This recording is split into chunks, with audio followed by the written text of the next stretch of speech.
كنت قاعدة بعمل edit لفيديو اليوم السابع، وبعدين وانا بعمل edit كده حسيت ان انا عايزة اسأل نفسي سؤال، وهو انا ليه بعمل الروتين ده؟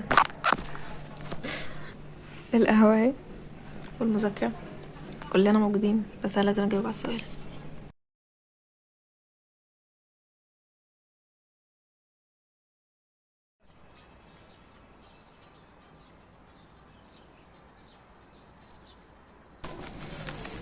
اوكي، انا قررت ان انا اجاوب على السؤال ده وانا بظبط التودو ليست بتاعت اليوم بكرة. اجابتي للسؤال ده هي في كذا اجابة actually، بس انا لسه مش قادرة اوصل للاجابة النهائية. فاهمين قصدي؟ يعني لما فكرت كده مع نفسي قلت ان انا ممكن اكون بعمل الروتين ده علشان ابني عادات جديدة. انا فعلا محتاجة ابني عادات جديدة في يومي. في عادات اوريدي، انا قلت الحوار ده في فيديو قبل كده، مش فاكرة انهي، وقلت ان انا في حاجات اوريدي بنيتها ومثبتاها من بدري، وعشان كده الموضوع مش صعب بالنسبة لتاسكات كتير يعني في الروتين.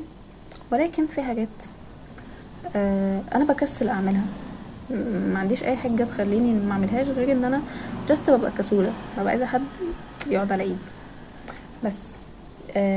فممكن يبقى بسبب ان انا عايزه ابني عادات جديده مثلا، ممكن يبقى بسبب ان انا اثبت لنفسي ان انا قد اي تحدي. قادرة عالتحدي وعلى المواجهة واللي قادرة اوقات عندي ثقه في نفسي، بحيث ان انا يعني لما اديت نفسي كلمه، او لما قلت ان انا هلتزم لمده 90 يوم على الحاجات دي، التزمت فعلا بيها، وده يديني ثقة اكتر في نفسي. دي حاجة تخليني اثق في نفسي واثق في كلمتي واثق في الحاجة اللي انا بقولها. دي حاجة. حاجة كمان، وهي ان انا نوعا ما اشغل وقتي. يعني انا شخص بيضيع وقت كتير جدا. ممكن يبقى عندي مثلا، او مش ممكن، هو كده فعليا عندي 3 مثلا امتحانات او 4 امتحانات الاسبوع الجاي، وقاعدة بضيع وقت، مش بعمل اي حاجة، مش بنجز اي حاجة. فببقى شايفة ان انا بدل ما اضيع الوقت ده في اللاشيء، ممكن اضيعه في حاجة مفيدة، زي التمرينات مثلا، زي ان انا اقعد اقرا قرآن، زي ان انا اقرا كتاب، زي ان انا اثقف نفسي في اي حاجة.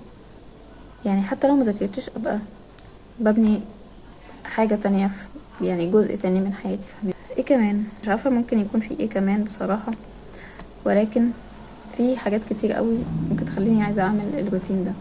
حاجة كمان ان انا عايزة اكون شخص disciplined وعندي consistency مش طبيعية. يعني انا اكتر مشكلة عندي، دي برضو مشكلة تانية اكتشفتها لما بدأت الروتين ده، وهي ان انا شخص مش consistent نهائي. انا اصلا حد بيزهق من الروتين بسرعة جدا. ممكن اعمل نفس الروتين 3 ايام وازهق وخلاص كده انا مش هكمل. فكرة ان انا اعمل نفس الحاجة لمدة 90 يوم ده كتير قوي وممل قوي، دي حاجة قمة في الملل. محتاجة اكون شخص consistent اكتر ودisciplined اكتر، وعلشان انا بس بحس بالملل بسرعة، فمحتاجة ان انا ازود نوع من انواع الحماس او الاكسايتمنت ليومي. فبرضه دي حاجة مخلياني عايزة اعمل الروتين ده، ان هو وقت طويل جدا، ملل، زهق، فاضيف بعض من الابداع والكرياتيفيتي ليومي. دي حاجة. الكثير والكثير بجد من الحاجات او الاسباب اللي خلتني عايزة ابدأ التحدي ده، منها كمان ان انا عايزة اتغير عامة. يعني انا متأكدة ان انا لما اوصل اليوم 90 بإذن الله بإذن الله بإذن الله، كمان شهرين وشوية، هبقى شخص تاني، سواء نفسيا سواء جسديا، انا هبقى شخص تاني بإذن الله. فدي حاجة برضو مخلياني عايزة ابدأ الروتين ده، ان انا عايزة اغير من نفسي، عايزة احس ان انا مش يعني انا دلوقتي مش بتاعت السنة اللي فاتت، انا كمان 90 يوم مش نفس بتاعت قبل 90 يوم. فاهمين قصدي؟ بس طبعا لما تبدأ الاجازة حاجات تانية على التحدي ده، لان انا حاسة انه هو كده مش كفاية، لان معظمها فعلا حاجات انا بعملها كل يوم عادي، مش حاجة جديدة. فاهمين قصدي؟ ولكن انا مش ضغطة قوي على نفسي في الروتين دلوقتي علشان الامتحانات وكده. ولكن وانس ان بالاجازة هتبدأ انا هبدأ اضيف بقى الياباني، هبدأ اضيف في كذا حاجة كده في دماغي عايزة اتعلمها وابدأ فيها يعني، فهبدأ اضيفها بإذن الله. بس فهيبقى في حماس اكتر في فلوجات الاجازة. باي ذا واي يعني دي حاجة تخليكم تعملوا سبسكرايب، تستنوا الفيديوهات بتاعتي. بس اعتقد او في اقتناعي انه دي اسباب كفاية جدا تخليني ابدأ. بس ده كان اليوم السابع.